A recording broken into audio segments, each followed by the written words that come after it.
A Plaguelands Media production.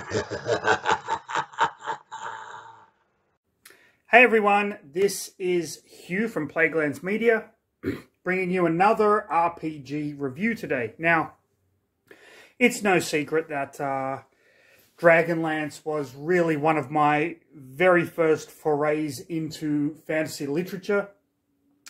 My brother actually found, or discovered, I should say, Dragons of Autumn Twilight at, this is going to bring some people back, the Color Code bookstore at Penrith Plaza before it became the giant-ass fucking shopping mall. Read it, loved it, passed it on to me. I read it, loved it, and Dragonlance has been a huge part of my kind of fantasy psyche ever since. So you can imagine how fucking excited I was when Wizards of the Coast released Fizban's Treasury of Dragons and then announced that there's going to be a new 5th edition Dragonlance campaign in the works, and Margaret Weis and Tracy Hickman are writing a new Dragonlance novel to be released in 2022 this year. It comes out in August, and yes, I have already fucking pre-ordered it from Amazon. Dragonlance Chronicles, of course, being the first series of books: Dragons of Autumn Twilight, Dragons of Winter Night, Dragons of Spring Dawning. This collector's edition has an amazing cover with the characters drawn by the famous Larry Elmore. Fantastic. We have Tanis Half-Elven, Goldmoon, and Sturm Brightblade. This, of course, is the Legends Trilogy. This is the trilogy that comes after the Chronicles, focusing on the twins, Caramon and Raceline Magier. Time of the Twins, War of the Twins, Test of the Twins, with, again, Larry Elmore art. I'm not here to talk about these books. I will read them and review them at a later date. I am here to talk about where the fuck Dragonlance started. So let's get you magnificent bastards out of the way. Dragonlance started with Dragons of Despair, Dragons of Hope, Dragons of Flame, Dragons of Desolation. These were the original Dragonlance modules that came out. The Classics Volume 1, 2, and 3, I actually purchased print on demand from Drive-Thru RPG. You can see the cover art here. This was the fight in Zaxxaroth against the Black Dragon. This is Verminard on the Red Dragon, Lord Verminard and Viewmaster Toad here, and of course a flying citadel. Okay, with that said, what the fuck am I talking about?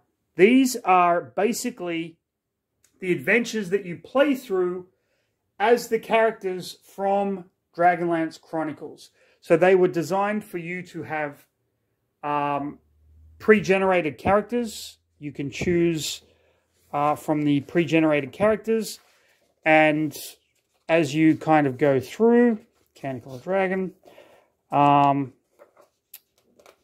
you have like the hexagon maps and stuff, and you basically play through the Chronicles themselves. It's a little railroady, if you want to look at it that way, but you don't actually have to. You can, a good dungeon master can basically do whatever they want with this, and it'll be just fine. You can use this as background. You can use this however you want. We have all of the different chapters here that kind of lead to Skullcap, and if you've read the books, you will kind of know the doors to Thebarden, things like that. And then you have like your supplemental character cards. So you have Tika, Gilthanas, Lorana, Eben Shadowstone and Elliston, which if you're familiar with the books, you know who they are. So some adventures, you know, you can play as Gilthanas, you can play as Lorana. It's up to you. NPCs, we've got High Lord Verminard, Ember, the Ancient Red Dragon, Viewmaster Toad, Fizban the Fabulous, so on. You've got new magical items, the Blue Crystal Staff, the Discs of Mashakal, the Hammer of Kares, Helm of the Griffin Mane, Medallions of Faith, Staff of Magius, Ticker's Ring, and Worm Slayer. Random encounters. New monsters, the different Draconians, Baz, Bozak, and Kapak. Different dwarves. There is a ton of information here, and all the maps kind of at the end. So if you, and then you have your characters, Tanis, Goldmoon, Karaman, Riverwind, Raceland, Flint, Sturm, and Tasselhoff. Gives you some information about them. So this is really great if you want to introduce your players to a setting that is, I mean, the Forgotten Realms is rich with lore, and there are so many different places to explore, like, you know, you've got the jungles of Chult, or you've got the Sword Coast, or you've got the Dale Lands, Halrua, and all of these places. But the War of the Lance, where the Dragonlance Chronicles are set, it's just a shame that after 3rd edition, Wizards of the Coast never really did anything with it until now. Now, the 3rd edition stuff is really cool, and I've done a video on that, I think. So, yeah, so this is Dragonlance Classics Volume 1. That kind of covers Dragons of Autumn Twilight. Then you have Dragonlance Classics Volume 2. We have some amazing Larry Elmore art once again. And just fantastic. So you, this is basically where the party gets split up now. In the books, the party kind of gets split up. The Fall of Tarsus, the Ice Reaches, where they're going against the White Dragon High Lord Filthas to get his Orb of Dragonkind. So you see the Ice Folk, you meet the Thanoi, which are like walrus people. Icefall Castle. And goes a little bit into the Elves of Krynn. Then you go to Urgoth, which is really cool. Foghaven Vale, some great maps. The Stone Dragon, which, if you've read the books, you'll know this is where they come across the titular Dragonlance. Come on, how can you not love the art in these? You learn about the Knights of Solamnia. I believe it's Knights of the Crown Sword Rose, the Winter Council. So there's a lot of opportunities for role-playing in these as well. And you get the new Draconian, the Sivak.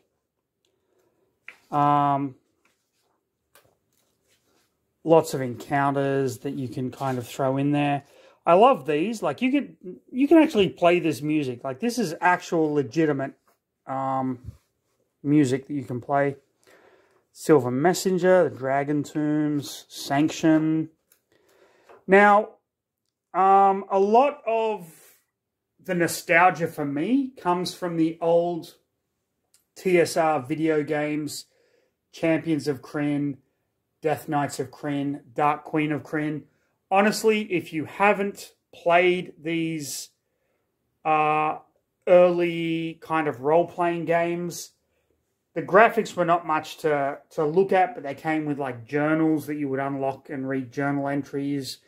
And you would meet characters from the novels as you played the games. And they were just a huge part of my childhood. So I do have like this nostalgic overload for anything Dragonlance. The Lands of Doom with encounters, War in the Skies, more Draconians.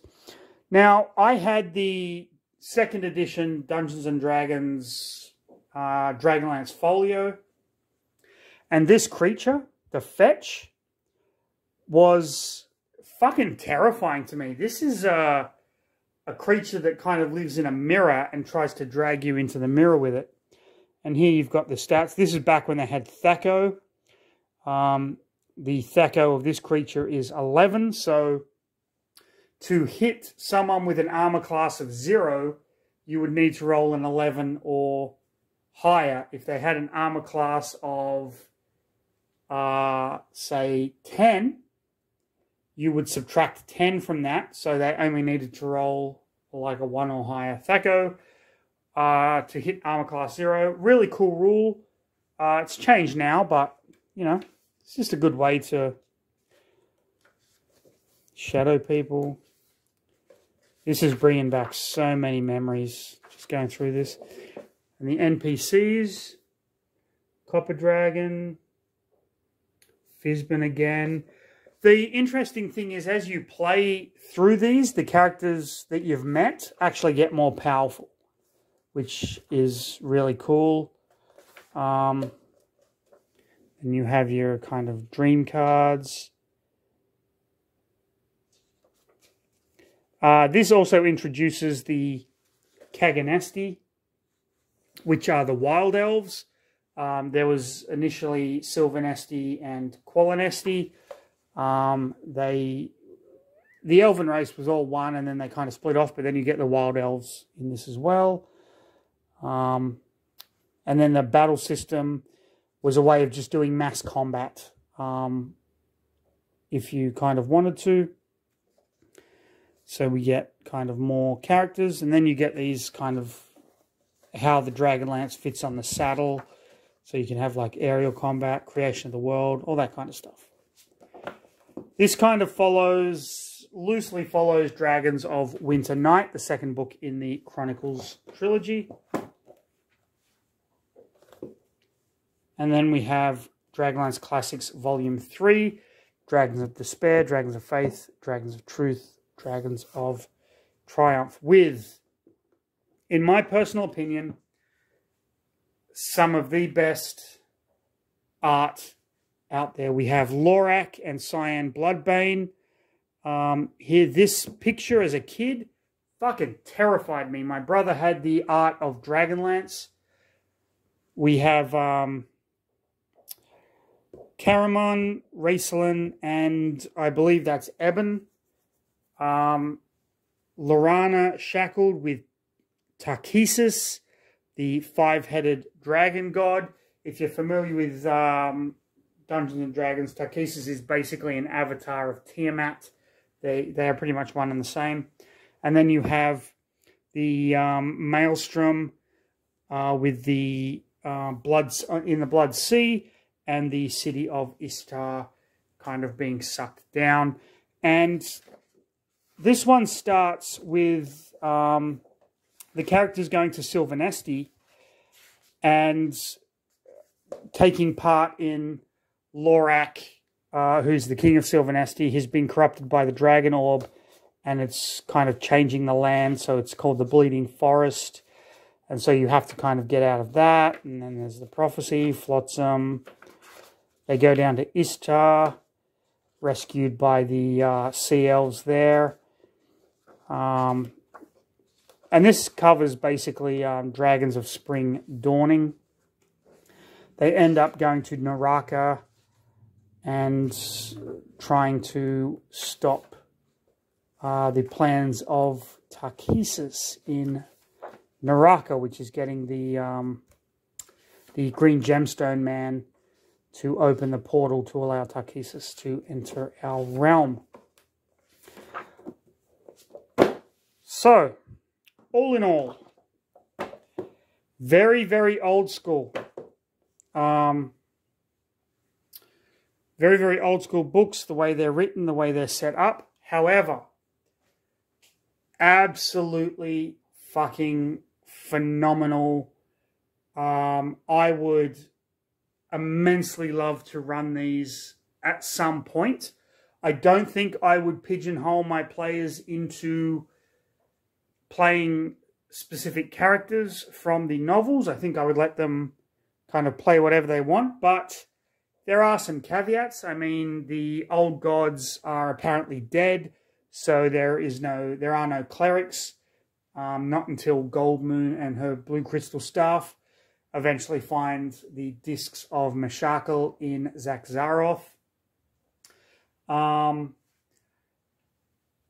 But yeah, I had never read these back in the day. I didn't have the chance to look at them. So this is the first time I've sat down and read through these, and they are supremely fun to kind of read and get some nostalgia about. And yeah, I just am looking forward to seeing what they do with the 5th edition version, as well as the new novel by Margaret Weiss and Tracy Hickman. In preparation for that, I am going to go back and read Chronicles. I have actually purchased just recently, which should be arriving sometime next week. Someone was selling an absolute ton of old Dragonlance novels and Conan the Barbarian novels, which I managed to contact this person and purchase them for, I believe it was the equivalent of about $85. And so I should be reading and reviewing a few of those in the future. Dragonlance is just such a rich playground. The novels are fantastic. They might be a little generic, and you can argue that the writing style in Chronicles is not that good, but you've got to remember it was written in the early 80s. But they're still just wonderful fantasy stories, wonderful Dungeons and Dragons stories where you have the party that is the ranger, the cleric, the barbarian, the thief, the wizard, and they go off and they do things, and over the course of the stories, the party gets split up, which you should never fucking do, but my players seem to do it anyway. Calm down.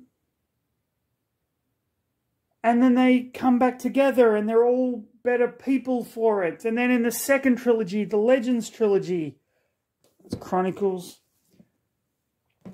the characters have evolved and grown. And at the beginning of Legends, Karaman, who was the generic fighter, he's got nothing to fight, so he's let himself go. And then he gets sent on a quest with meets up with his brother, and they travel back in time, and it's just so fucking cool.